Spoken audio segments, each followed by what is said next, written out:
ಬಲಬದನಾತಿಥ್ಯದಿಂದ ಕಲಿತ ಹಲ ಮುಸಲ ಪ್ರಯೋಗ ಕೌಶಲಗಳನ್ನು ಹಲ ಮುಸಲ ಪ್ರಯೋಗ ಕೌಶಲವನ್ನು ಅಶ್ವತ್ಥಾಮ ಕಲಿತ ಹಲ ಮುಸಲ ಪ್ರಯೋಗ ಕೌಶಲಗಳನ್ನು ಅದು ಹಳೆ ಕ್ರಮದಲ್ಲಿ ಹೌದು ಹೊಸ ಕ್ರಮದಲ್ಲಿ ಹೌದು ದಿವಸ ಗದೆಯ ತಿರುಹುವ ಮತ್ತೆ ಸಂಜೆಯು ಕಳೆವ ಮುಸಲಿಯ ನೆರಳಲಿ ದಿವಸ ಗದೆಯ ತಿರುಹುವ ಮತ್ತೆ ಸಂಜೆಯು ಕಳೆವ ಮುಸಲಿಯ ನೆರಳಲಿ ಕೆಲ ದಿವಸ ಗದೆಯ ತಿರುಗುವ ಮತ್ತೆ ಸಂಜೆಯು ಕಳೆವ ಮುಸಲಿಯ ನೆರಳಲಿ ಕೆಳಗೆ ತಿರುಗಿಸುವುದನ್ನು ಕಲಿತೆ ಮೇಲೆ ತಿರುಗಿಸುವುದನ್ನು ಕಲಿತೆ ಅಶ್ವತ್ಥಾಮ ಕಲಿತ ಪ್ರಯೋಗ ಕೌಶಲಗಳನ್ನು ಅಸ್ತ್ರ ಪ್ರಯೋಗ ಕೌಶಲಗಳನ್ನು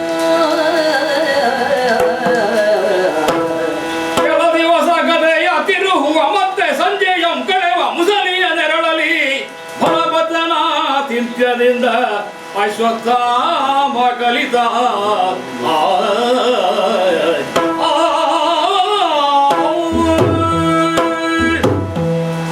ಎರಡಾಗಿ ಕಾಣುವಂತಹ ಒಂದೇ ಆಯುಧದ ವಿನಿಯೋಗದಂತೆ ಉಂಟು ಅಲ್ಲ ಮುಸಲ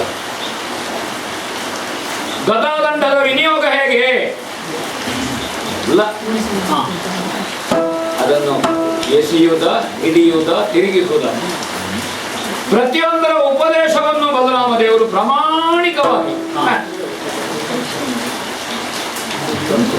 ಪ್ರಾಮಾಣಿಕತೆ ಬಲರ ದೇವರಲ್ಲದೆ ಮತ್ತೆ ಯಾರನ್ನು ಹೇಳೋದು ಇಲ್ಲದಿದ್ರೆ ಭೀಮ ದುಶ್ಯಾಸನರು ಹಾಗೂ ಖುಷಿಯಾಗಿ ಇಬ್ಬರಿಗೂ ಏಕ ಪ್ರಕಾರವಾಗಿ ನಿರ್ವಂಚನೆಯಿಂದ ಉಪದೇಶ ಮಾಡಿದ ಬಲದೇವರು ಅಶ್ವತ್ಥಾಮ ಬಂದಿದ್ದಾನೆ ಅಂತ ನನಗೇನಾದ್ರೂ ಉಪದೇಶ ಮಾಡೋದರಲ್ಲಿ ಉಂಟ ಇಲ್ಲಲ್ಲ ನಿರ್ವಂಚನೆ ಇದು ಗುರುವಿನಲ್ಲಿ ಇರಬೇಕಾದಂತ ಹಾಗೆ ನನಗೆ ಪೂರ್ಣ ಮನಸ್ಸಿನಿಂದ ಉಪದೇಶ ಮಾಡ್ತಾ ಇದ್ದಾನೆ ಅದನ್ನು ಅಭ್ಯಾಸ ಮಾಡ್ತಾ ಅಧ್ಯಯನ ಮಾಡ್ತಾ ಭಗವಂತನಾದಂತಹ ಕೃಷ್ಣ ಯಾವಾಗ ಬರ್ತಾನೆ ಮಳೆಯನ್ನು ನಿರೀಕ್ಷಿಸುವಂತಹ ಚಾತಕ ಪಕ್ಷಿಯಂತೆ ದಿನ ಅಧ್ಯಯನದಲ್ಲಿ ಅಭ್ಯಾಸದಲ್ಲಿ ಯಾದವರ ಒಡನಾಟದಲ್ಲಿ ಕಳೆಯುತ್ತಾ ಉಂಟು ಕೃಷ್ಣ ನಿರೀಕ್ಷೆಯಲ್ಲಿರುತ್ತೇನೆ ಅನ್ನೋದು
ಅನಿಸಿ ಏನು ದೂರ್ವಾಸ ಅವನ ಮಂತ್ರಾನುಗ್ರಹದಿಂದಲೇ ಹುಟ್ಟಿದವರು ಪಾಂಡವರು.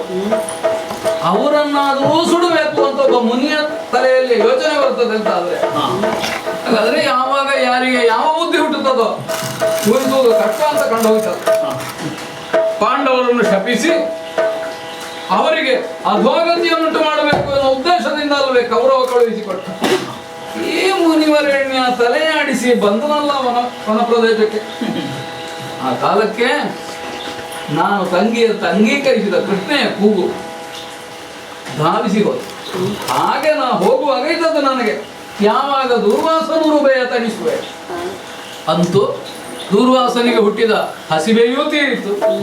ಪಾಂಡವರ ಕುರಿತಾದ ಅನುಗ್ರಹ ಬುದ್ಧಿಯೂ ಅವನಲ್ಲಿ ಕಾಣಿಸಿಕೊಂಡಿತ್ತು. ನಮಗೊಂದೇ ಸಮಾಧಾನ, ಯಾವ ಕಾರ್ಯಕ್ರಮಕ್ಕೆ ನಾವು ಹೋಗಿ ಅಲ್ಲಿದ್ದವರಿಗೊಂದು ಸಮಾಧಾನ ಆದ್ರೆ ಸಂತೋಷ ಆಯ್ತು ಅಂತಾದ್ರೆ ಹೋದದ್ದು ಸಾರ್ಥಕ ಆಯ್ತೋ ಇಲ್ವೋ. ಮನೆಯಲ್ಲಿ ಹೇಳಿ ಹೋದದ್ದಲ್ಲ, ಎದ್ದದ್ದು ಹೊರಟದ್ದೆ. ಬರುವಾಗ ಎಷ್ಟೊತ್ತಾದೀತು ಅಂತ ಹೋಗುವವನ ಹೊಣೆಗಾರಿಕೆಯ ಮೇಲೆ ನಿರ್ಣಯ ತಾರೆ. ಹಾಗಾಗಿ ದ್ವಾರಾವತಿಯಲ್ಲಿ ಯಾರಿಗೂ ಗೊತ್ತಿಲ್ಲ ನಾನು ಯಾವಾಗ ಹೊರಟಿದ್ದೇನೆ ಅಂತ. ಆದ್ರೆ ಬರುವಾಗ ಸ್ವಲ್ಪ ಸಡಗರ ಸಂಭ್ರಮ. ಊರಿಗೆ ಕೃಷ್ಣ ಬರ್ತಾನೆ ಈ ವರ್ತಮಾನ ಕೇಳಿದ್ರೆ ಹುಟ್ಟಿ ಹೋಗ್ತದೆ. ಆದ್ರಿಂದಲೇ ಒಬ್ಬನ ಉರುಬೆಯನ್ನು ತಣಿಸಿದ್ದಾಯ್ತು, ಇನ್ನು ಎಷ್ಟು ಜನ ಉರುಬೆಯನ್ನು ತಣಿಸಲಿಕ್ಕೆ ಉಂಟು ನೋಡ್ಬೇಕು. ಹಾಗಾಗಿ ದ್ವಾರಾವತಿ ಅಂತ ಹೋಗ್ತೇನೆ ಅಂತ ಹೊರಟು.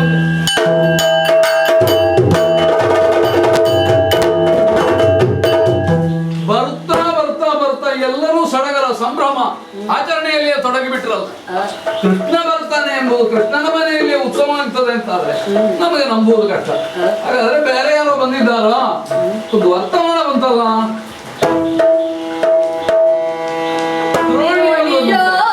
ಗಮನವನರಿದು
ಅಂತ ಕಾಣ್ತದೆ. ಹೇಳುವಾಗಲೇ ಒಂದು ಧ್ವನಿ, ದ್ರೋಣಿ ಆಗಮನವಾಗಿದೆ. ಯಾರು ದ್ರೋಣಿ? ಯಾರು? ದ್ರೋಣನ ಮಗ ಅಶ್ವತ್ಥಾಮ ಮನೆಗೆ ತಲುಪುವುದಕ್ಕೆ ಮೊದಲೇ ಅತಿಥಿ ಬಂದಿದ್ದಾನೆ ಅಂತ ಒಂದು ವರ್ತಮಾನ ಸಿಕ್ಕಿತ್ತಲ್ಲ. ನಾವು ಸಿದ್ಧರಾಗಿ ಹೋಗುವುದಲ್ಲ ಅವನನ್ನು ಎದುರು ಬಿಡುವುದೇ. ಈ ಕಾರಣದಿಂದ ವೇಗವಾಗಿ ಧಾವಿಸಿ ಬಂದೆ. ಆಚಾರ್ಯ ಪುತ್ರ ಅಶ್ವತ್ಥಾಮ ನಮಸ್ಕರಿಸ್ತಾ ಇದ್ದೇನೆ. ಬಂತು ನಾ ವಾಸುದೇವನ ಮಗ ಕೃಷ್ಣ, ವಸುದೇವನ ಮಗ ವಸುದೇವ. ನಾನು ನಮಸ್ಕಾರ ಮಾಡಬೇಕು ಅಂತ ಆಲೋಚನೆ ಮಾಡುವಾಗ ನೀ ಕಾಲಿಗೆ ಬಿದ್ದೆ. ನಾವು ಮಾಡಬೇಕಾದ ಅದನ್ನೇ ಅಲ್ವಾ, ಇನ್ನೊಬ್ಬರ ಆಲೋಚನೆ ಮಾಡೋದು ನಾವು ಮೊದಲೇ ಮಾಡಿಬಿಡೋಣ ಅಂತ. ನಾವು ಹೋಗೋ ಮೊದಲೊಂದು ಕಾಲಿಡಿಯದೇ ಬಿಡುತ್ತಿಲ್ಲ. ಎಳಿಯದಿದ್ರೆ ನೀ ಸಿಗುವ ಜನ ಎಳಿಲಿಕ್ಕೋ ಹಿಡಿಲಿಕ್ಕೋ ಆಟಕ್ಕುಂಟು ಲೆಕ್ಕಕ್ಕಿಲ್ಲ. ನಾ ಹೇಳಬೇಕಾ? ಹೇಳಿದಾಗ ಆಯ್ತಲ್ಲ. ಹಾಗಾದ್ರೆ ಹೌದಲ್ಲ, ಹೌದು ಅಂತ ಹೇಳಿದ ಕೂಡ ಒಬ್ಬಲಿಗ ನಾಳೆ ಬೇರೆ ತಲೆ ಬಿಸಿ ಮಾಡಿದ್ದೇನೆ ಕಂಸನಿಗೆ. ಹೌದೌದು, ಲೆಕ್ಕದೊಳಗೆ 2 7 8 2 7 8 ಆಗದೆ 9 ಆಗದೆ. ಹೌದು, ನಾರದರು ಹೇಳಿದ ಕಾರಣ ಪ್ರಮಾಣ. ಕೆಲವು ಸಲ ಹಾಗಾಗ್ತದೆ, ನಮಗೆ ಗೊತ್ತುಂಟು ಇಲ್ಲೋ ಇನ್ನೊಬ್ಬ ಹೇಳಿದ್ದಾನೆ ಎಂಬುದರಿಂದ ಪ್ರಮಾಣವೇ. ಯಾಕಂದ್ರೆ ಲೋಕಕ್ಕೆ ಪ್ರಮಾಣ ನಾರದ, ಭಗವಂತನಿಗೆ ಪ್ರಮಾಣ ನಾರದ. ಹೌದೌದು, ನಾರದನ ಪ್ರಮಾಣವೇ ಗೊತ್ತಾಗುದಿಲ್ಲ. ಗೊತ್ತಿಲ್ಲ. ಆಚಾರ್ಯರೇ, ನಿಮಗೆ ಆತಿಥ್ಯ ಮಾಡುತ್ತೇನೆ ಅಂತ ನಾನು ಈಗ ಹೇಳಿದ್ರೆ ವಿಳಂಬವಾಗಿ ಎಚ್ಚರ ಆಯ್ತು ಅಂತ ಕಾಣ್ತದೆ. ಆದ್ರೆ ಬಲರಾಮ ದೇವರು ನನ್ನ ಕಾಲು ತೊಳೆದಾಯ್ತು. ಹಾಗಾದ್ರೆ ನಾನು ಊರಲ್ಲಿ ಇಲ್ಲದೆ ಇದ್ರು ಹೌದು. ಯಾವ ಲೋಪವೂ ಆಗ್ಲಿಲ್ಲ ಅಂತ ಆಯ್ತಲ್ಲ. ಬಲರಾಮ ದೇವರು ಕೊಟ್ಟ ಆತಿಥ್ಯದಿಂದ ನೆಮ್ಮದಿಯಾಗಿದ್ದೇನೆ. ಬಲರಾಮ ದೇವರಲ್ಲಿ ಏನೆಲ್ಲ ಉಂಟು ಅದನ್ನೆಲ್ಲ ಬಲರಾಮ ದೇವರು ನನಗೆ ಕೊಟ್ಟಾಗಿದೆ.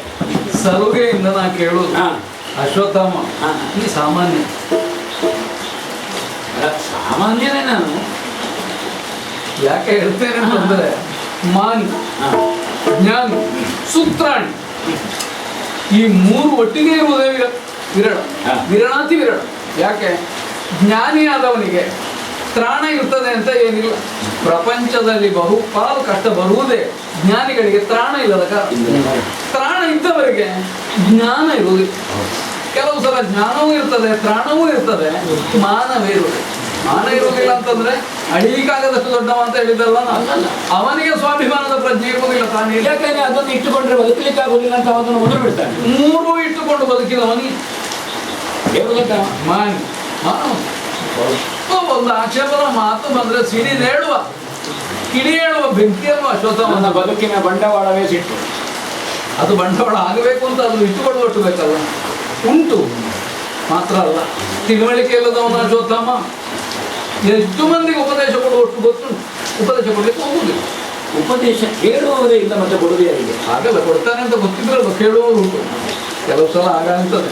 ಒಬ್ಬ ಹಾಡ್ತಾನೆ ಅಂತ ಗೊತ್ತಾದ್ರೆ ಕೇಳುವವರು ಉಂಟು, ಒಬ್ಬ ಉಪದೇಶ ಕೊಡ್ತಾನೆ ಅಂತ ಗೊತ್ತಾದ್ರೆ ಆಲಿಸಲಿಕ್ಕೆ ಜನವರು. ಅನೇಕರ ಹತ್ರ ಪರೋಪದೇಶ ಪಾಂಡಿತ್ಯವೇ ಇರುವುದು. ಹೌದು, ಆದ್ರೂ ಪಾಂಡಿತ್ಯ ಅಂತ ಒಪ್ಪಬೇಕಾಗ್ತದೆ. ನೀ ಆಗಲ್ಲ, ನಿನ್ನಲ್ಲಿ ಪರೋಪದೇಶಕ್ಕೆ ಇರುವುದಲ್ಲ, ನಿನಗಿರುವುದು. ನನಗೆ ಬೇಕಾದ ಸೂತ್ರಾಣಿ ಆದ್ರೂ ನನ್ನಲ್ಲಿ ಇನ್ನೂ ಕಡಿಮೆ ಉಂಟು ಅಂತ ಕಾಣ್ತದೆ ಇದ್ದವರ ನೋಡುವ. ಆದ ಕಾರಣ ಸರಿಯಾಗಿ ಉಂಟು ಇರುವಷ್ಟು. ಈಗ ತುಂಬಿತು ಅಂತ ಆದ್ರೆ ಹೌದೌದು, ಮತ್ತೆ ಇದ್ದು ಪ್ರಯೋಜನ, ಇದ್ದು ಪ್ರಯೋಜನ ಇಲ್ಲ, ಮತ್ತೆ ಇವುದಂತ ಪ್ರಯೋಜನ ಇಲ್ಲ ಅಲ್ವಾ? ಸೂತ್ರಾಣಿ ಬ್ರಾಹ್ಮಣರಲ್ಲಿ ಅಂತದ್ದಿಲ್ಲ. ಎಲ್ಲಿ ಉಂಟು? ಬ್ರಾಹ್ಮಣರಲ್ಲಿ ತ್ರಾಣ ಉಂಟು ಅಂತ ಯಾವುದಕ್ಕೆ ಹೇಳ್ಬೋದು? ತಲೆಯಲ್ಲಿ ತುಂಬಿಕೊಂಡದ್ದನ್ನು ಮಾತ್ರ, ದೈಹಿಕವಾಗಿ ಅಲ್ಲ. ಕೆಲವರೆಲ್ಲ ನೋಡುವುದಕ್ಕೆ ಸ್ಥೂಲಕಾಯ, ಯಾಕೆ? ಹೊಟ್ಟೆ ಬೆಳೆದಿದೆ, ಮೈಯಲ್ಲಿ ಮಾಂಸ ತುಂಬಿದೆ, ತ್ರಾಣ ಅಲ್ಲ. ದೈಹಿಕವಾದಂತಹ ಲಢ್ಯತೆ ಅಶ್ವತ್ಥಾಮನಲ್ಲಿ ಇರುವುದು. ಇಲ್ಲದಿದ್ರೆ ಹುಟ್ಟಿದ ಕ್ಷಣ ಏನು ಆರ್ಭಟ ಅಲ್ವಾ? ಹಾಗಲ್ಲ ಹೆಸರು ಬರ್ತದೆ. ಹೌದಂತೆ, ಶಕ್ತಿಯನ್ನು ಗುರುತಿಸುವುದು ಅಶ್ವದಿಂದಲೇ ಅಲ್ವೋ? ಆದ್ರಿಂದ ಅಶ್ವಶಕ್ತಿಯೇ ಯಾರಲ್ಲಿ ನಿಕ್ಷೇಪವಾಗಿದೆಯೋ ಅಶ್ವತ್ಥಾಮ. ಹಾಗೆ ಅಶ್ವತ್ಥನಾಮನತ್ತಿರುವ ಅಶ್ವಶಕ್ತಿ ಅದು ಬ್ರಹ್ಮಶಕ್ತಿ ಅಂತ ತಿಳಿಯೋಣ. ಈಗ ನಾನು ಕುತೂಹಲ ಉಂಟು. ಬಂದು ದ್ವಾರಕೆಗೆ ಕೆಲವು ದಿನವಾಗಿರ್ಬೇಕು, ನಾ ಇಲ್ಲಿ. ಆದ್ರೆ ಬಂದವ ಒಂದು ನಿರ್ದಿಷ್ಟ ಉದ್ದೇಶ ಅಂತ ಆದ್ರೆ ಈಡೇರಿಸಿ ಹೋಗ್ಬೇಕು. ಮತ್ತೆ ನೀವೆಲ್ಲ ಒಂದು ಊರಿನಲ್ಲಿ ನೆಲೆ ನಿಲ್ಲುವರು. ನಾನು ಉದ್ದೇಶ ಸಿದ್ಧಿ ಆಗುವಷ್ಟು ದಿವಸ ನಿಲ್ತೇನೆ. ಹಾಗಾದ್ರೆ ಆಗ್ಲಿಲ್ಲ ಅಂತ ಆಯ್ತಾ? ಹೌದು, ಸಿದ್ಧಿ ಆದ ಮೇಲೆ ನಾನು ಮಧ್ಯಾಹ್ನ ಹಸ್ತೋದಕ್ಕೂ ನಿಲ್ಲಬಾರದು. ನಿಲ್ಲುವುದಿಲ್ಲ. ನಿಂತರ ಸಿದ್ಧಿ ಹೋಯ್ತು ಅಲ್ವಾ? ಹೌದು. ಈಗ ನೀ ನಿಂತಿದ್ದಿ ಅಂತಂದ್ರೆ ನಿನಗಿದ್ದ ಉದ್ದೇಶ ಏನು ಈಡೇರಲಿಲ್ಲ ಅಂತ ಆಯ್ತು. ನಾನು ಬಂದವ ಕೇಳಬೇಕಾದ ಯಜಮಾನನ ಸ್ಥಾನದಲ್ಲಿ ಇಲ್ಲದೆ ಇದ್ರು ನನಗೆ ಧರ್ಮ ಅಂತ ಒಂದು ಉಂಟಲ್ಲ. ದ್ವಾರಕೆಯಲ್ಲಿ ಪೆಟ್ಟಿಗೆ ಬಲರಾಮ ದೇವರ ಕೋಣೆಯಲ್ಲಿ ಇರುವುದು. ಹೌದು. ಬೀಗದ ಕಿರಿ ಕೃಷ್ಣನ ಸೊಂಟದಲ್ಲಿ ಇರುವುದು. ಹೌದು, ಬಲಭದ್ರನಿಗೆ ಅವನ ಬಗ್ಗೆ ವಿಶ್ವಾಸ ಇಲ್ಲ. ಯಾಕೆ? ಯಾವಾಗ ಪೆಟ್ಟಿಗೆಯಿಂದ ತಾನು ತೆಗೆದೇನು ಅಂತಲೇ ಅವನಿಗೆ ಗೊತ್ತಿಲ್ಲ. ಆದ್ರಿಂದಲೇ ಈಗ ಇದು ನಿನ್ನಲ್ಲಿ ಮಾತ್ರ ಅಲ್ಲ, ಬಲರಾಮ ದೇವರ ಸೊಂಟದಲ್ಲಿ ಬೀಗದ ಕಿರಿ ಇದ್ದ ಇನ್ನೊಬ್ಬನ ಕೈ ಹೋದ್ರೂ ಗೊತ್ತಾಗಲಿಕ್ಕಿಲ್ಲ. ಆದ ಕಾರಣವೇ ಇಟ್ಟುಕೊಳ್ಳುವುದಿಲ್ಲ. ಹೌದೌದು, ಕೃಷ್ಣನ ಸೊಂಟಕ್ಕೆ ಕೈ ಹಾಕಲಿಕ್ಕೆ ಯಾರಿಗೂ ಧೈರ್ಯ ಇಲ್ಲ. ಬಲಭದ್ರನ ಸೊಂಟಕ್ಕೆ ಕೆಲವರು ಕೈ ಹಾಕಲಿಕ್ಕೆ ಆಗುತ್ತದೆ ಅಂತಲ್ಲ, ಹಾಕಿದವರು ಉಳಿಲಿಕ್ಕಿಲ್ಲ, ನಾವು ಇಡ್ಲಿಕ್ಕಿಲ್ಲ. ಆದರೆ ಅವನಿಗೆ ವಿಶ್ವಾಸದ ದ್ಯೋತಕವಾಗಿ ನನ್ನಲ್ಲಿ ಇಟ್ಟಿದ್ದಾನೆ ಅಂತ ಅರ್ಥ.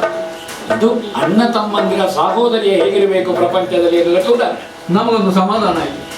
ನನಗೆ ಸಮಾಧಾನ ಯಾವುದು? ಏನು? ಮೊದಲು ಹುಟ್ಟಿದ ಅಣ್ಣನೂ ಇಲ್ಲ, ಮತ್ತೆ ಹುಟ್ಟಿದ ತಮ್ಮನೂ ಇಲ್ಲ. ಅಲ್ಲ, ಹುಟ್ಟಿದ್ರೆ ಹಾಗೆ ಇರ್ಬೇಕಲ್ಲ, ಹುಟ್ಟಲೇ ಇಲ್ಲ, ಒಬ್ಬನೇ ಸಾಕು. ನಿಜವಾದ ಮಹತ್ವಿಗೆ ಉಳ್ಳದ್ದು ತುಂಬ ಇದ್ದು ಪ್ರಯೋಜನ ಉಂಟು. ಒಳ್ಳೆಯದು ಹೆಚ್ಚು ಬೇಕಾ ಕೃಷ್ಣ? 10 ಕಲ್ಲಿಗಿಂತ ಒಂದು ಮುತ್ತು ಲೇಸಲ್ವ? ಕಲ್ಲನ್ನು ಕುತ್ತಿಗೆ ಕಟ್ಟಿಕೊಂಡ್ರೆ ಇವಾಗ ಆಗಬೇಕು. ಅದ ದೊಡ್ಡ ಕಲ್ಲು ಕಟ್ಟಿಕೊಂಡ್ರೆ ಉಳಿದವರು ಬರ್ತಾರೆ. ದೊಡ್ಡ ಕಲ್ಲು ಅಂತಂದ್ರೆ ಮುಳುಗಬೇಕು ಅಲ್ವಾ? ನೀ ಅಂಥವಲ್ಲ, ಯೋಗ್ಯತವಂತ. ನಿನ್ನಂತಹ ಒಬ್ಬ ಸಚ್ಚಾನಿತ್ರಿ ಉಳ್ಳ ವಿಪ್ರೋತ್ತಮ, ಛಾತ್ರವಿದ್ಯಾ ಪ್ರಾವೀಣ್ಯವುಳ್ಳವ, ಯೋಗ್ಯತೆ ಉಳ್ಳವ ನಮ್ಮಲ್ಲಿಗೆ ಬರುವುದು ಭಾಗ್ಯವೇ. ನನಗೆ ಸಿಗಬೇಕಾದ್ದು ಬೇಕು ಅಂತ ಆದ್ರೆ ನಾನು ಯಾರ ಮನೆಯಲ್ಲಿ ಎಷ್ಟು ದಿವಸ ಕಾಯ್ತೇನೆ. ಹಾಗೆ ಅಂತ ನೀ ಕಾದಿದ್ಯ ಎಂಬುದರಿಂದಲೇ ಸಿಗ್ತದೆ ಅಂತಲ್ಲ. ಹಾಗಾದ್ರೆ ನಾನು ಸಿಗದೇ ಇರ್ಲಿಕ್ಕಿಲ್ಲ. ಸಿಗದೇ ಇರ್ಲಿಕ್ಕೆ ಹೌದು. ನಮಗೆ ನಮ್ಮಲ್ಲಿ ಒಂದು ಅಭ್ಯಾಸ ಉಂಟು, ನಮ್ಮಲ್ಲಿ ಇದ್ದದ್ದನ್ನೆಲ್ಲ ಕೊಡುವ ಬುದ್ಧಿ ಅಣ್ಣನಿಗಿದ್ರು ನನಗಿಲ್ಲ. ನನಗೆ ಅವರಿಗೆ ಎಷ್ಟು ಬೇಕು ಅಷ್ಟೇ ಕೊಟ್ಟು ಗೊತ್ತಿರುವುದು. ಮಾತ್ರ ಅಲ್ಲ, ಪ್ರಾಪ್ತಿ ಉಂಟು ಅಂತ ಆದ್ರೆ ನಿನ್ನ ಕೈಯಿಂದ ಸಿಕ್ಕೀತು ಅಂತ ನನ್ನ ಅಪ್ಪ ಹೇಳ್ತಿದ್ರು. ಹಾಲು ವಿಪುಲವಾಗಿ ಉಂಟು, ಆಗ ಸುರಿಯುವ ಯೋಚನೆ ಮಾಡಬೇಡ ಪಾತ್ರೆ ಹೇಳುತ್ತೆ ಎಷ್ಟು ಅಂತ. ಮಾತ್ರ ಕುಡಿಯೋವನಿಗೆ ಹೆಚ್ಚು ಕುಡಿದ್ರೆ ಅಜೀರ್ಣ ಆಗೋದಲ್ವೋ, ಅದು ಅವ ಯೋಚನೆ ಮಾಡಬೇಕಾದ್ರೆ ಕೊಡುವ ಅವನಿಗೆ ಎಷ್ಟು ಬೇಕು ಅಂತ ಯೋಚನೆ ಮಾಡಿ ಕೊಡ್ತಾನೆ. ಅದು ಪ್ರಾಪ್ತಿ. ಹಿಂದಿಗೆ ಏನೋ ಬೇಕು ಅಂತ ಆಯ್ತು ಅಲ್ವಾ? ಏನೋ ಬೇಕು ಅಂತ ಕೇಳುವ ಸ್ಥಾನದಲ್ಲಿ ನಾನಿಲ್ಲ. ಏನು ಬೇಕು ಅಂತ ಕೇಳಬಹುದು. ಹೇಗೆ ಉತ್ತರ ನಿರೀಕ್ಷೆ ಮಾಡಬಹುದು ಆಚಾರ್ಯ ಉತ್ತರ? ಕೇಳದೇ ಇದ್ರೆ ಹಸುವಿನ ಕರು ಒಂದು ಮುಖದಿಂದ ಗುದ್ದದೇ ಇದ್ರೆ ಕೆಚ್ಚಲಿನಿಂದ ಹಾಳದು ಹಿಡಿದಿದೆ ಅಂತ ಎಲ್ಲೂ ಇಲ್ಲ. ಇಲ್ಲ, ಯಾಕಂದ್ರೆ ಹಸುವಿಗೆ ಗೊತ್ತಾಗಬೇಕ. ಮಾರಾಟ ಮಾಡೋ ಕರುವನ್ನು ಕಟ್ಟಿದ್ರಂತೆ, ಮರು ದಿವಸ ಎಳೆದ್ರಂತೆ, ರಕ್ತವೇ ಬಂದದ್ದು. ಹೌದು ಹೌದೌದು. ಹಾಗಾದ್ರೆ ಕರು ಬಿಡುವ ಕರುವನ್ನು ಯಾರಾದ್ರೂ ಕಟ್ಟಿದ್ದಾರೆ ಅಂತ ಅಂದ್ರೆ ತಾಯಿಯ ರಕ್ತವೆಲ್ಲ ಬರುವುದು. ಮಗು ಗುದ್ದಿದ್ರೆ ಮಾತ್ರ ಕಾದಿನ ಗೋಪಾಲಕರ ವಿಷಯ ಗೊತ್ತು. ಯಾಕೆಂದ್ರೆ ಪ್ರಪಂಚದಲ್ಲಿ ಹಾಲಿಲ್ಲದೆ ನಾನು ಕಣ್ಣೀರಿಡಿಸಿದವ. ಹೌದು. ಹಾಗಾಗಿ ನಾನು ಈಗ ಹೆಚ್ಚು ಅಭ್ಯಾಸ ಮಾಡಿದ್ದೆ ಹಾಲು ಎಲ್ಲಿ ಹುಟ್ಟೋದು ಹೇಗೆ ಹುಟ್ಟೋದು ಅಂತ ಸಂಶೋಧನೆ ಮಾಡಿ. ಯಾಕೆಂದ್ರೆ ಅಕ್ಕಿ ಹಿಟ್ಟು ಕಲಸಿ ಕೊಡುವಾಗ ನನಗೆ ಕೊಟ್ಟಾಗಲೇ ನನಗೆ ಹಾಲು ಅಂತ ತಿಳಿದವ. ಹೌದೌದು. ಆದ್ರೆ ಒಂದು ಭಾಗ್ಯವೇ, ಅಕ್ಕಿ ಹಿಟ್ಟನ್ನು ಹಾಲು ಅಂತ ತಿಳಿಲಿಕ್ಕೆ ಎಷ್ಟು ಜನರಿಗೆ ಆಗ್ತದೆ. ಹಾಲನ್ನೇ ಅಕ್ಕಿ ಹಿಟ್ಟು ಅಂತ ತಿಳಿಯೋರು ಇರುವ ಪ್ರಪಂಚದಲ್ಲಿ. ಆದ್ರೆ ಆಮೇಲೆ ಪ್ರಪಂಚದಲ್ಲಿ ಹಾಲು ಮಾರಾಟದವರೆಲ್ಲ ಅಕ್ಕಿ ಹಿಟ್ಟೆ ಕಲಸಿ ಕೊಟ್ಟರಂತೆ. ಕೊಟ್ಟ ನಮ್ಮಲ್ಲಿ, ನಿಮ್ಮಲ್ಲಿ ನಾವು ಪ್ರಾಮಾಣಿಕ ಗೋವಿನ ಬಗ್ಗೆ ಹಾಲಿನ ಬಗ್ಗೆ ಕೃಷ್ಣನ ಮನೆಯಲ್ಲಿ ನಾ ಮಾತಾಡೋಷ್ಟು ಹೆಡ್ಡನು. ಆದ್ರೆ ಮಾತಾಡದೆ ಬಿಡುವೆ ಜನವೂ ಅಲ್ಲ. ನೀನು ಮಾತಾಡದೆ ಇರುವ ಹೆಡ್ಡನೂ ಅಲ್ಲ, ಮಾತಾಡುವ ಹೆಡ್ಡನೂ ಅಲ್ಲ.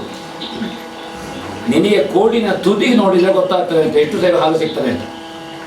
ನನಗೆ ಕೆಚ್ಚಲಿನ ಬುಡ ನೋಡಿದ್ರೆ ಗೊತ್ತಾಗ್ತದೆ. ಅದಾವುದು. ಯಾಕೆ ಕೆಲವು ಸಲ ಕೋಡಿನಿಂದಲೇ ನಿರ್ಣಯ ಮಾಡ್ಲಿಕ್ಕೆ ಆಗ್ತದೆ ಎಷ್ಟು ಪದರ ಉಂಟು, ಎಷ್ಟು ಬೆಳೆದಿದೆ. ಹೌದು ಹೌದು ಅಲ್ಲ, ಅದು ಹಸುವಿನ ಕುಂತಲ್ಲ, ಮನುಷ್ಯರ ಕೋಡು ನೋಡಿದ್ರು ನಾವು ಅರ್ಥ ಆಗ್ತದೆ. ಆಚಾರ್ಯ ಬಂದಿದ್ದಿ ಅಂದ ಮೇಲೆ ಹೌದು ಏನೋ ಬೇಕು ಅಂತ ಹೇಳಿದ ಮೇಲೆ ಹೌದು ನಾನು ಏನು ಅಂತ ಕೇಳದಿರುವ ಮಾತು ಒಂದು ಉದ್ದೇಶ ಉಂಟು ಅಂತ ಆಯ್ತಲ್ಲ. ಖಂಡಿತ. ಏನು ನಾ ಹೇಳ್ಬೋದಾ? ಬಂದದ್ದು ಯಾಕೆ ಸ್ವಾಮಿ? ಬಂದಿನವಾಯ್ತು ನಾ ಬಂದು ನಿಮ್ಮ ನಿಲಯ ಬೇಕದ ನಿಮ್ಮ ನಿಲಯ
ಅಶ್ವತ್ಥಾಮ ತ್ರೇತೆಯ ರಾಮನನ್ನು ಕಾಣುವಾಗ ಬಂದವರೆಲ್ಲ ನಮಸ್ಕಾರ ಮಾಡುತ್ತಿದ್ರಂತೆ. ಹೋಗುವಾಗ ರಾಮ ನಮಸ್ಕಾರ ಮಾಡುದು. ದ್ವಾಪರದ ಕೃಷ್ಣ ಬಂದವರಿಗೆಲ್ಲ ಕೃಷ್ಣ ಮೊದಲು ನಮಸ್ಕಾರ ಮಾಡುದು, ಹೋಗುವಾಗ ಬಂದವ ನಮಸ್ಕಾರ ಮಾಡುದು. ಎರಡು ಬೇರೆ ಬೇರೆ ಅಂತ ಆಯ್ತಲ್ಲ. ರಾಮನ ಆದರ್ಶವನ್ನು ಒಪ್ಪುವುದ ಅಲ್ಲ, ಕೃಷ್ಣನ ಸಂದೇಶವನ್ನು ಅನುಷ್ಠಾನ ಮಾಡುವುದ, ಇದು ಗೊಂದಲ ನಮಗೆ ಬ್ರಾಹ್ಮಣರಿಗೆ. ವನವಾಸದ ಉದ್ದಕ್ಕೂ ರಾಮದೇವರನ್ನು ಕಾಣುವಾಗ ರಾಮನಿಗಿಂತ ವಯಸ್ಸಿನ ವರಿಷ್ಠತೆಯವರು ನೆತ್ತಿಯಲ್ಲಿಯೋ ಗಡ್ಡದಲ್ಲಿಯೋ ಕರಿ ಕೂದಲು ಇಲ್ಲದೆ ಇದ್ದವರು ರಾಮನ ಪಾದಕ್ಕೆ ಬೀಳ್ತಾ ಇದ್ರು. ನೆತ್ತಿಯಲ್ಲಿ ಕೂದಲೇ ಇಲ್ಲದವರು ಕೂಡ ಅವರು ಹೀಗೆ ಉಜ್ಜುತ್ತಿದ್ರಂತೆ. ಮತ್ತೊಳಗೆ ಈಗ ಉಜ್ಜಿ ಹೋದ್ದು. ಹೌದು, ಹೋಗಲಿ ಅಂತೆಲ್ಲ ಮಾಡುದು. ಮತ್ತವರಿಗೆ ಸಂತೋಷ ಆಯ್ತು. ಹೋದ ಮೇಲೆ ತಲೆ ಉಜ್ಜುವ ಕೆಲಸ ಇಲ್ಲ, ಯಾರು ಬಂದೇ ಅಂತ. ಇನ್ನೊಂದು ವೇಳೆ ಉಜ್ಜುವುದಿದ್ರು ಇನ್ನೊಬ್ಬರದ್ದು ಇವನು ನನ್ನಾಗಿ ಆಗಲಿ ಅಂತ. ರಾಮದೇವರು ಈ ಋಷಿಮುನಿಗಳ ದೂರನ್ನು ಹೇಳಿ ಹೊರಡುವಾಗ ಕಾಡಿಗೆ ಬಂದದ್ದು ತಡವಾಯಿತು, ಕ್ಷಮಿಸಿ, ದುಷ್ಟರನ್ನು ಕೊಂದು ಕೊಡ್ತೇನೆ. ಹೌದು. ಹಾಗೆ ಅಂತ ಕೃಷ್ಣನಲ್ಲಿಗೆ ಬಂದ್ರೆ ಬಂದು ಕಾಣುವ ಮೊದಲೇ ಬಾಕಿದ್ದವರು ಕೃಷ್ಣನಿಗೆ ನಮಸ್ಕರಿಸಬೇಕೆಂದು ಆಲೋಚನೆ ಮಾಡುವಾಗ ಕೃಷ್ಣ ನಮಸ್ಕಾರ ಮಾಡಿ ಕಾಲು ತೊಡ್ದಾಯ್ತು. ಬಂದವರು ಮುಖ ನೋಡುವುದಕ್ಕಿಂತಲೂ ಮೊದಲೇ ಕಾಲು ನೋಡುವುದು, ಮೂಲ ಸ್ವರೂಪಕ್ಕೆ ಅದು ನೋಡುವುದು. ಯಾಕಂದ್ರೆ ಕೆಲವು ಸಲ ಪೂರ್ಣ ನೋಡ್ಲಿಕ್ಕೆ ಆಗುವುದು ಮಾತ್ರ ಅಲ್ಲ. ಯಾಕೆ ನೋಡುವುದಂದ್ರೆ ಎದೆಗೆ ಒದ್ದವನನ್ನು ಪದಪೂಜೆ ಮಾಡಿದ್ದೆ ಅಲ್ವಾ ಮೂಲ ಸ್ವರೂಪದಲ್ಲಿ, ಮಾಡಬೇಕಾದ್ದೆ ಅಲ್ವಾ. ಮತ್ತೆ ಅವನಿಗೆ ಹೋಗ್ಲಿಕ್ಕೆ ಖರ್ಚಿಗಿಲ್ಲ ಅಂತ ಇತ್ತು, ಹೋಗ್ಲಿಕ್ಕೆ ಆಗುದಿಲ್ಲ ಅಂತ ಇತ್ತು. ಹೌದು, ಯಾಕೆಂದ್ರೆ ಇದ್ದದ್ದು ಹೋಯ್ತು. ಅದರ ಮಟ್ಟಿಗೆ ನಮ್ಮ ಬಗ್ಗೆ ಒಂದು ಭರವಸೆ ಇಡಬಹುದು, ಬಂದವರಿಗೆ ಹೋಗ್ಲಿಕ್ಕೆ ಯಾವ ತೊಂದರೆ ಇಲ್ಲ. ಮತ್ತೆ ಆ ಮೂಲ ಸ್ವರೂಪವೇ ತನ್ನ ವಾಹನವನ್ನು ಕೊಟ್ಟು ಕಳುಹಿಸಿದ್ದಂತೆ, ಎಲ್ಲಿಗೆ ಹೋಗಬೇಕೋ ಬಿಟ್ಟು ಬರ್ತೇನೆ ಅಲ್ವಾ. ಹೌದು ಸ್ವಾಮಿ, ಅದರ ಕಾರಣ. ಹಾಗಾದ್ರೆ ರಾಮನಿಗೂ ಕೃಷ್ಣನಿಗೂ ಏನು ವ್ಯತ್ಯಾಸ? ಏನು ವ್ಯತ್ಯಾಸ? ಅವತಾರ ಧರ್ಮದಿಂದ ಹೇಳುವುದಿದ್ರೆ ರಾಮನೇ ಕೃಷ್ಣ, ಸ್ವಭಾವದಿಂದ ಹೇಳುವುದಿದ್ರೆ ರಾಮನ ಸ್ವಭಾವಕ್ಕೂ ಕೃಷ್ಣನ ಸ್ವಭಾವಕ್ಕೂ ಅಜಗಜಾಂತರ ವ್ಯತ್ಯಾಸ ಉಂಟು. ರಾಮನ ನಡೆ ಚಂದ. ರಾಮ ಮಾಡಿದಾಗೆ ಮಾಡಿದ್ರೆ ಪ್ರಪಂಚದಲ್ಲಿ ಯಾವ ಗೃಹಸ್ಥರು ಮನೆಯಿಂದ ಹೊರಗೆ ಬರ್ಲಿಕ್ಕಿಲ್ಲ. ಸುಖ ಉಂಟು ರಾಮನಿಗೆ? ಇಲ್ಲ. ಸಪತ್ನಿಕನಾಗಿ ಕಾಡಿಗೆ ಬಂದ್ರೆ ಹೆಂಡತಿಯನ್ನು ಕಳ್ಕೊಂಡ, ಸರ್ವಸ್ವವನ್ನು ಕಳ್ಕೊಂಡ. ರಾವಣಾದಿಗಳ ವಧೆಯಿಂದ ಪಟ್ಟಾಭಿಷೇಕ ಆದ್ರೆ ಆಮೇಲೆಯೂ ಸಂಸಾರದ ಸುಖ ಇಲ್ಲ. ಹೆಂಡತಿಯ ಕೈಯಡಿಗೆ ಊಟ ಮಾಡಲಿಲ್ಲ ರಾಮದೇವರು. ಇದನ್ನು ಆಲೋಚನೆ ಮಾಡಿ ನನಗೆ ರಾಮನ ವ್ಯವಹಾರವೇ ಬೇಡ, ಬ್ರಹ್ಮಚರ್ಯವೇ ಅಧಿಕ.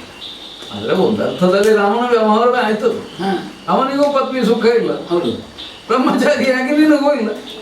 ರಾಮನಿಗೆ ಪತ್ನಿ ಇತ್ತು ಸುಖ ಇಲ್ಲ, ನನಗೆ ಇಲ್ಲದ್ದೇ ಸುಖ ಅಂತ ಕಾಣ್ತದೆ. ಅದು ಒಳ್ಳೆಯದು.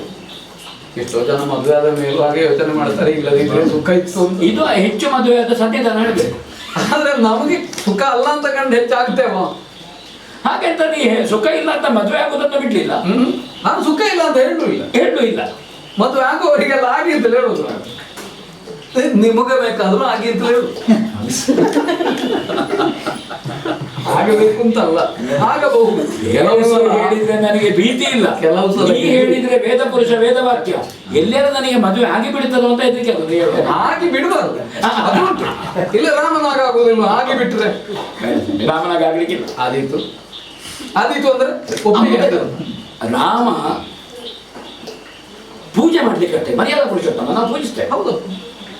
ಕೃಷ್ಣ ಹೇಗೆ ಹೇಗೆ ಕೃಷ್ಣನನ್ನು ನೋಡುವಾಗಲೂ ನನಗೆ ಬ್ರಹ್ಮಚರ್ಯವೇ ಆದೀತು ಅಂತ ಕಂಡಿದೆ. 16,108 ಮದುವೆ ಆದರೂ ಸಹ ನಿತ್ಯ ಬ್ರಹ್ಮಚಾರಿ ಅಲ್ವಾ? ಹೌದು, ಬ್ರಹ್ಮಚರ್ಯವೇ ನಿತ್ಯ. ಮದುವೆಯಾಗಿ ಬ್ರಹ್ಮಚಾರಿ ಅಂತ ಹೇಳಿಸ್ಕೊಳ್ಳಿಕ್ಕೆ ದೇವರಿಗೆ ಆದೀತು.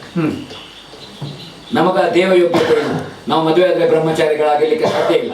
ಅದಕ್ಕೆ ನಾನು ಕೃಷ್ಣನಾಗಬೇಕು. ಹೇಗೆ ಮದುವೆ ಆಗುವುದಿಲ್ಲ ಬ್ರಹ್ಮಚಾರಿ. ಶಾಸ್ತ್ರದಲ್ಲಿ ಮದುವೆ ಆದರೂ ಇಂತಿಂತವರಿಗೆ ಬ್ರಹ್ಮಚರ್ಯ ಅಂತಲೇ ಉಂಟು.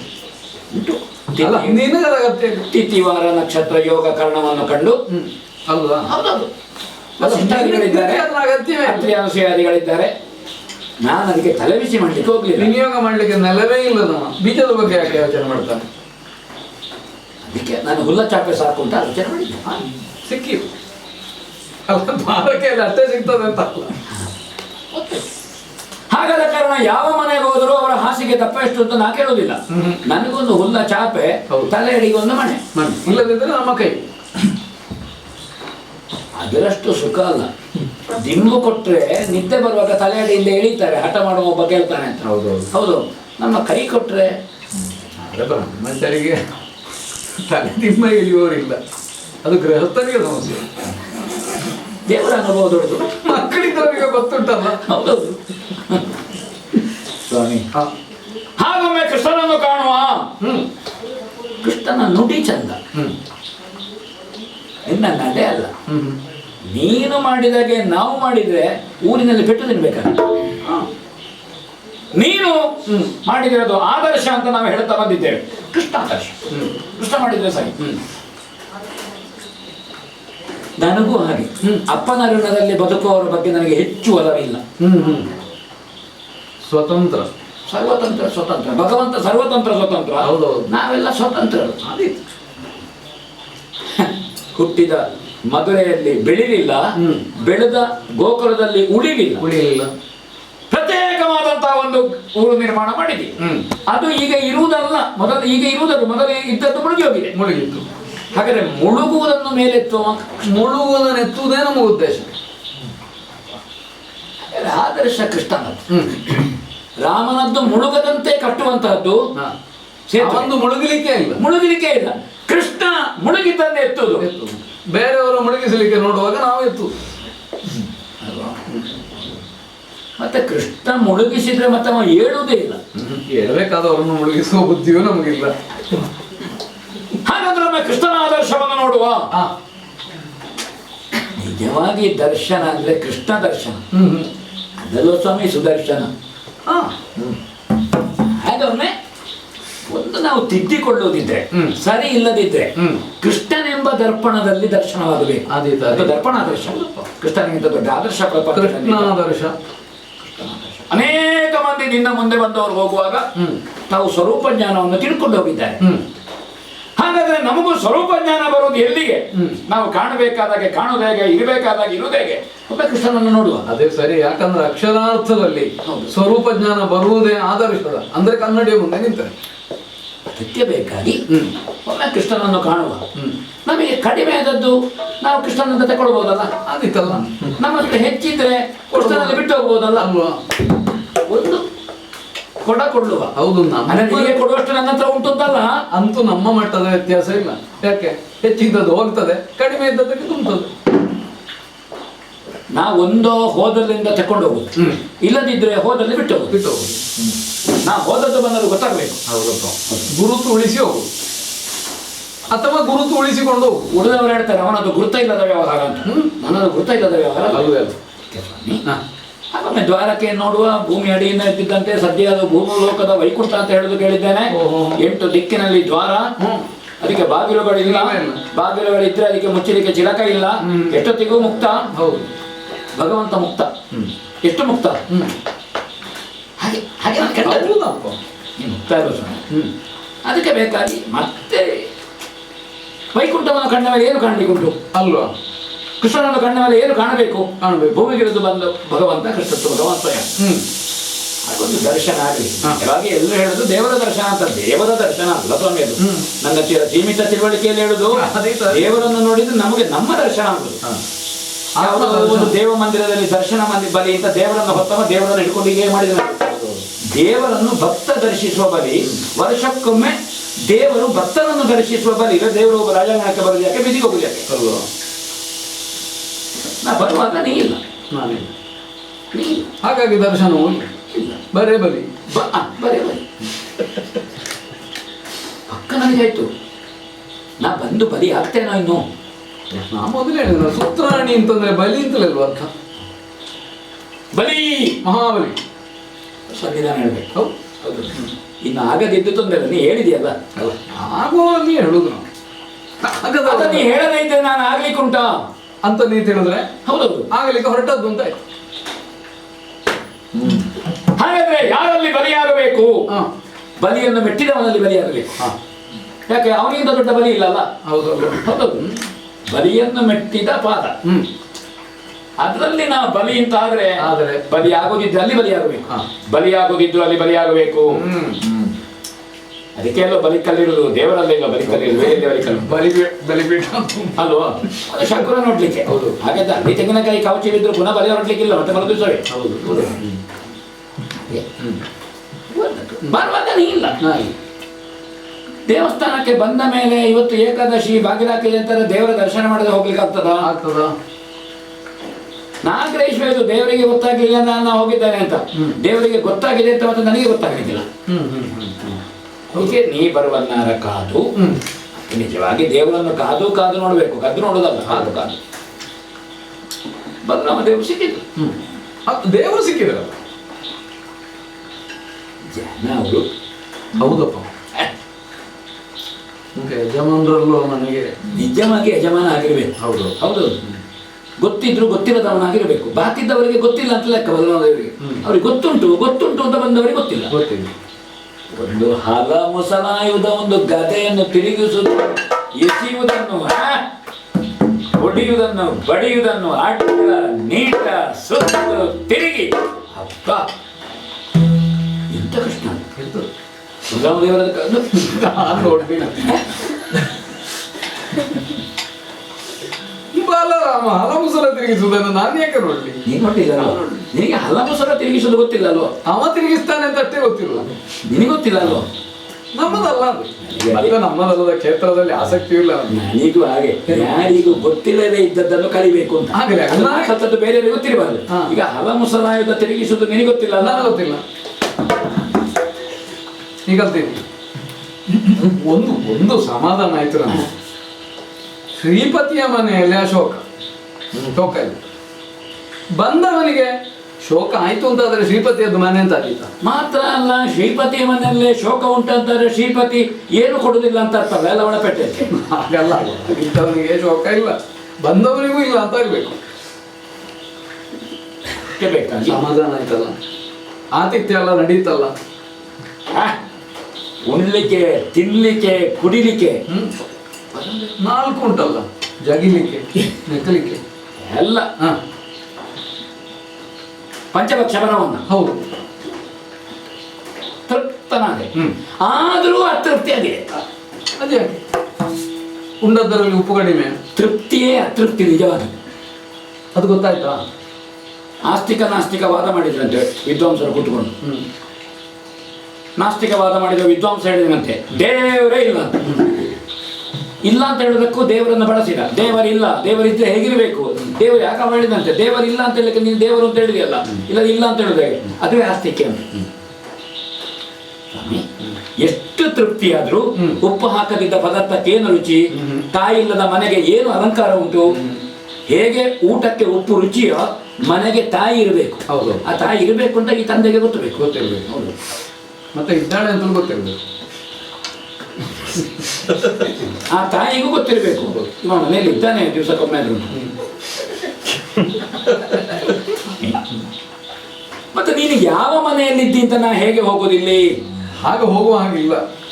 ನಾ ಹೋಗಬಹುದಾ? ಈ ಬ್ರಹ್ಮಚಾರಿ ಅಲ್ವಾ?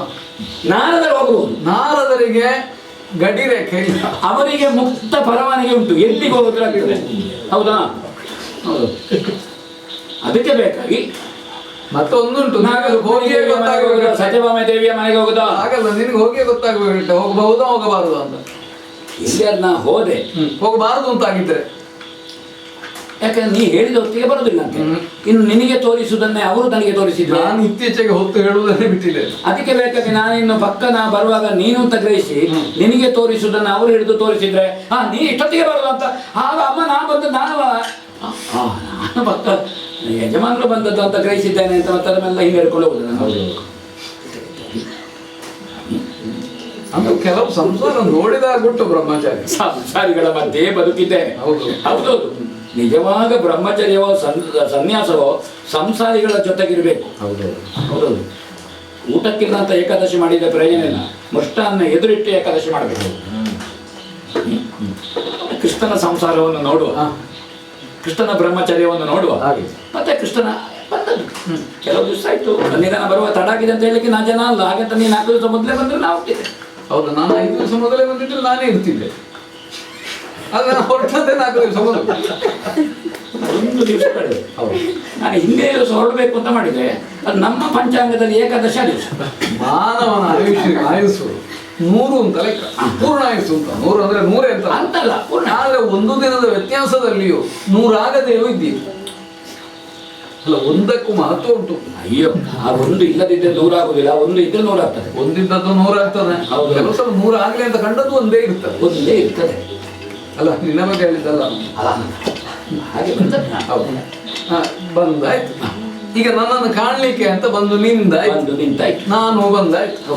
ಇನ್ನು ಹಾಗಾದ್ರೆ ಅಪೇಕ್ಷೆ ಉಂಟು ಅಂತಾಯ್ತು ಅಲ್ವಾ? ಈಗ ಅಪೇಕ್ಷೆ ಉಂಟು ಅಂತ ಆದರೂ ಈಗ ಕೊಡುವವನಿಗೊಂದು ಹೊಣೆ ಇರ್ತದೆ, ಕೇಳುವವನಿಗೆ ಹೊಣೆ ಇರಬೇಕು ಅಂತಿಲ್ಲ. ಏನು ಬೇಕು?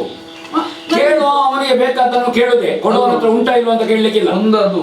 ಇನ್ನೊಂದು, ಕೊಡುವವನಲ್ಲಿಯೂ ಇದ್ದದ್ದನ್ನು ಅವನಿಗೆ ಕೊಡಬಹುದಾ? ಕೊಡಬೇಕು. ಮೊದಲೇ ತುಂಬಿದ ಪಾತ್ರೆಗೆ ಏನಾದ್ರು ಇನ್ನೂ ತುಂಬಿಸಿದ್ರೆ ಏನಾಗ್ತದೆ? ಮೇಲೆ ಇದ್ದದ್ದು ಚೆಲ್ಲಿ ಹೋಗ್ತದೆ. ಹೌದು ಅಲ್ವಾ? ಹಾಗಾಗಿ ನಿನಗೂ ಬೇಕಲ್ವ